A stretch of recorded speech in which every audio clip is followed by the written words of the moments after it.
Hi everybody. Well, what a week I had last week. Very interesting, and I managed to go back to my roots. Actually, I was on two farms. Well, one was a forest, but the other one was a true farm, and I was kindly invited up to Penrith to see a great farm up there, the Cotehill farm, which is part of the First Milk.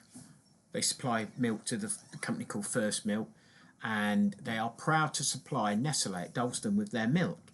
So a lot of the Nescafé Gold that you would drink, and a lot of the Nestle products, including Galaxy chocolate. Oh dear, includes this. So it was a really fantastic visit, and I'd like to just start by thanking the team at Nestle. But their vision is not just about milk, and they've got Nestle have got this vision of Milk Plan 2030, and their ambition is for regenerative practices in our dairy farms by then.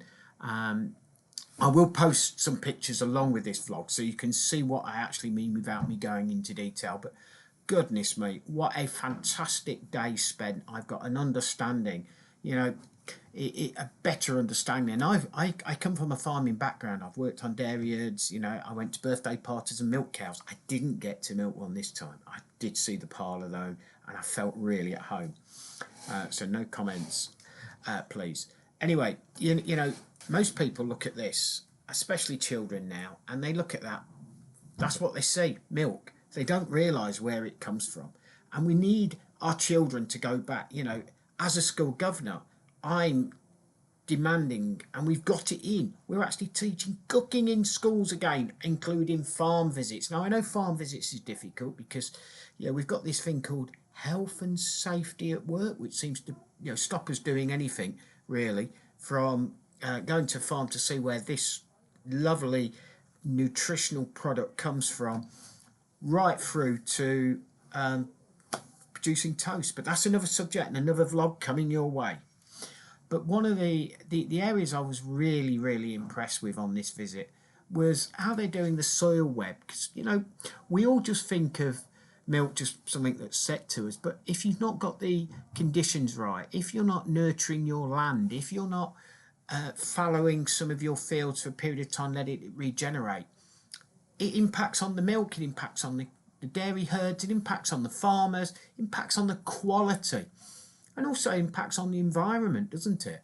And I think that's so thing I did that I really liked. I got down hands and dirty. Yes, you will see a video I'll post on with this one as well, where let's just say the dung was really well looked after. But I learnt things, and every day is a school day in this. But this farm, the First Milk, they've got 700 family farms, with an average of 170 hectares of average, 170 cows, all grazing, not locked away, all naturally grazing. 81 of those farms are dedicated to Nestle. So again, we're producing things, and they produce a staggering 129.5 million litres of milk a year. 129, but it's all about giving back, ensuring the land is nurtured and looked after. Just as my granddad told me when I was explaining the farm and the farmers I met and worked with. They've gone back to that, and then we learnt some history, about America, how herds graze, and the millions of bison. It used to take 3 days to go through a ravine, and you couldn't cross it because they were absolutely chomping all the grass, and they'd come out the other end and it'd be bare. So again, it had to regenerate. So the old wagon trains, when you see in your movies where they're held up and the bison are going through, it's actually true. Anyway, let me come back to this impressive. And I'd like again to thank the team at First Milk, the farmer, and Nestle for inviting me. As I say, their plan is with Nestle, they've got 1,000 hectares in regeneration programme, more than 22,000 trees in members' fields. That's excluding woodland, that's just trees. So the woodlands is separate. Their members have over 70 kilometres of edges. You might think, what? So what? Well, think. We just can't. Milk is not just produced by grass. Grass needs animals to replenish itself. It needs the bees, it needs the grubs, it needs the beetles, it needs worms. So it's all a science really, but a natural science. Cows graze for 6 to 7 months of their life on average, a year. My goodness, man, they do graze. It was fascinating to see them. They've got a rotational grazing on 60%, so they're always turning the fields around. 79% of pasture has now got multi-species of 3+ of natural dung beetle, worms, bees in it. What a fantastic. And I'd just like to say, thank you. And what a great time it is to have a great brew made with great milk with great product inside it.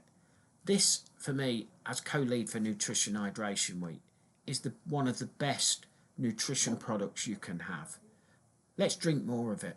Let's use more of it. It's healthy. You can drink it naturally. Milk you drink at night helps you sleep. Helps you replenish, helps your body rest. Little things that we've failed over the years. It's just become the norm.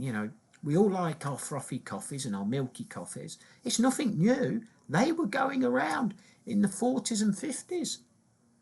It's just a case of how it was thing.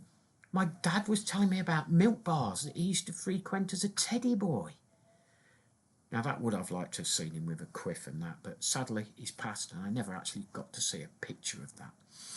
But still, what I'm saying is milk is the best form of drink available. It's so nutritious.